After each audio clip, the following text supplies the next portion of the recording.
So you want to get off the anxious attachment carousel. If you are anxiously attached, here's how you do it. One of the most important things that I like to use when it comes to anxious attachment is having something down in front of me on pen and paper. And that is to quiet the anxious mind from kind of going off on its own and wreaking havoc with absolutely no clarity. When we write things down, we have it in front of us, and suddenly we are grounding ourselves in what we hold to be true.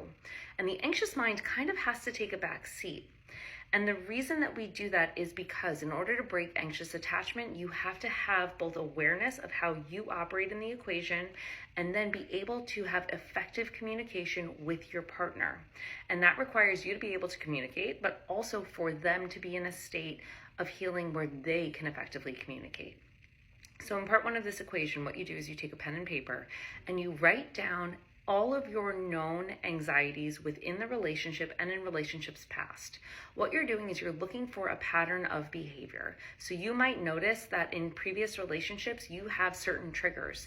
If your partner hasn't texted you back and it's been an hour and you notice that you start to feel a little uncomfortable, a little worried, maybe a little like retaliatory, that type of avoidant behavior that we talked about, that pulling back, what you might see is that has been a behavior across all of your relationships. So you're going to make a list of all of the known triggers, and then you're going to figure out where you first had it. So this takes a little bit of time. What I like to do is I like to write down all of the triggers first and then kind of just like tape the list up in front of me, and I just leave it there for a few days.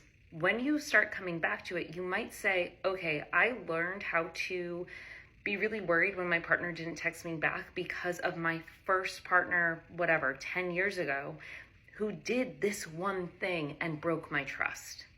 And you're going to then have the list of behaviors that you do now, as well as the first time that you learned how to do them or why you had this response. When we have the why, it is not about self-blame, it's not about shame. What we're doing is we're actually giving the anxious mind a logical reason why it feels uncomfortable in the present. And sometimes that means that we have to go back to the past to remind it that there were situations that occurred either with us or to us that caused this now present day anxious response.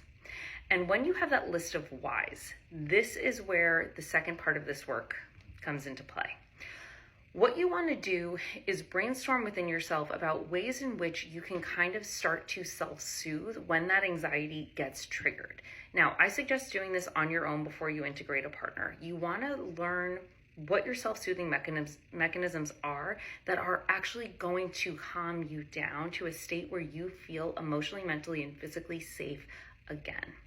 Now, in anxious attachment, when we don't feel safe, we immediately go towards our partner and we say, can you please provide that type of safety?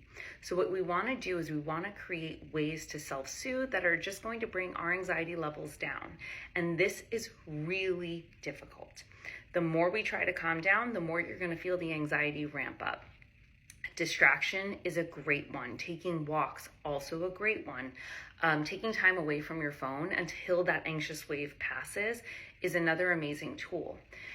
All of these tools are just for you to simply allow that wave of anxiety to spike and then wait for it to break.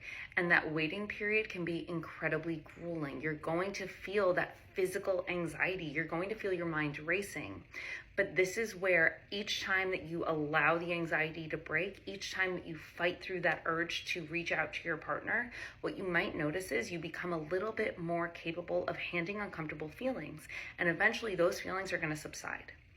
When you have learned that self-soothing and when you're in that space where you can say like, whew, okay, I made it through that anxious wave, this is where the effective communication with your partner comes in.